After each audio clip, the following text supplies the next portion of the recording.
Hi, Dr. Carlos Todd here. I'm back with another video on how to fight less, love more. So what are we talking about today? We're talking about mastering anger. What are some of the things that you can do to master anger? And today's topic is, what do you do in the first 60 seconds when you feel angry? So this is an important topic because there's a point in the expression of anger that it can go really bad, or it can go to a cool down phase where you get your head clear and be able to respond a little bit differently. So I've worked with many people over the last 20 years on the issue of anger. And one of the things that I've found is that little 60 seconds, right? 60 seconds is a long time, but important period of time. If you do the right things, you save yourself from divorce, jail, losing your job, getting yourself in a situation where the consequences are tremendous, losing custody of your kids, just being in a place where you don't have any friends, you don't have people who are quote unquote responsive to you because they're trying to stay away from you. You're not having the best quality job because you're having really problems relating with others. So there are real impacts here, real consequences from not being able to respond in an effective way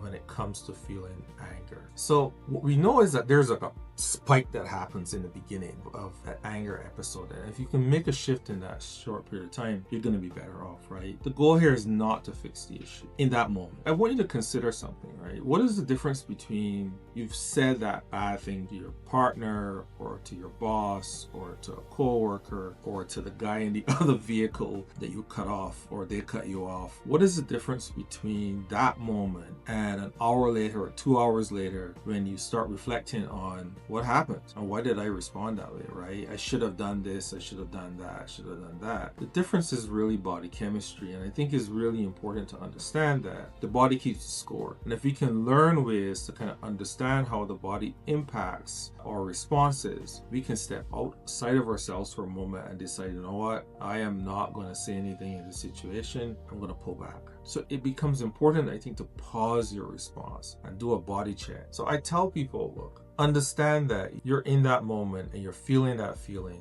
Do a check of your body, right? Get very familiar with how your body responds from the top of your head to the tip of your toe. What are those stress responses that you have? Does your palm sweat? Does your heart start to race? Do you have tension in your back or your neck, right? I get this kind of tension in my neck. Those things tell you that you're not in a good place. You're not perceiving things clearly. And if you're not perceiving things clearly, it's time to stop. No response that you will give, no action you will take in this moment will be serving the better good of that interaction. So stop. That is the goal. Some people have really good skills on how to physically regulate, and I'll talk about that in another video. But I want you first to kind of get to a point where you are actually able to visualize yourself, your body, parts of your body, and how you physically are responding in periods where there's conflict or where there's anger. Get familiar with that part of you, and if that part of you, you're feeling some physical sign, it's time to stop. That's kind of the biggest thing that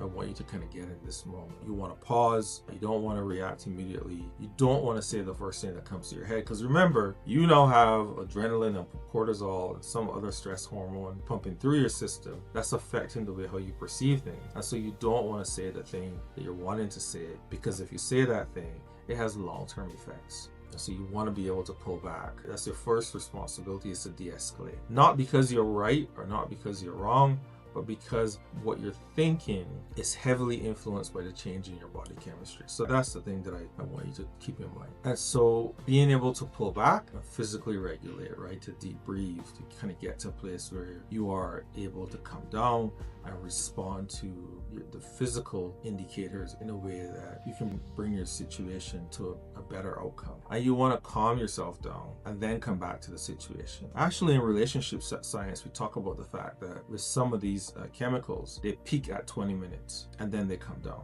right? For some people, it could be longer, that peak time. For some people, it may be shorter. But 20 minutes is a long time for those chemicals to stay in your body and keep you amped up. And so in that period of time, you want to be able to pull away. So forget the 20 minutes for now, but in those first 60 seconds, you want to make sure that you respond in a way that is allowing you to pull back, pause a little bit. So that's the consideration. What you do in those 60 seconds is do a body check, pull back, calm down, and come back to the situation. So what we've talked about today is how do you respond in a way that allows you to protect the relationship, whatever the relationship is, calm yourself, and live for another day with the relationship intact. And that's true for both relationships. So that's the end of another video. Thank you for taking some time to watch this one, and I will see you in the next one. And remember to fight less, love more.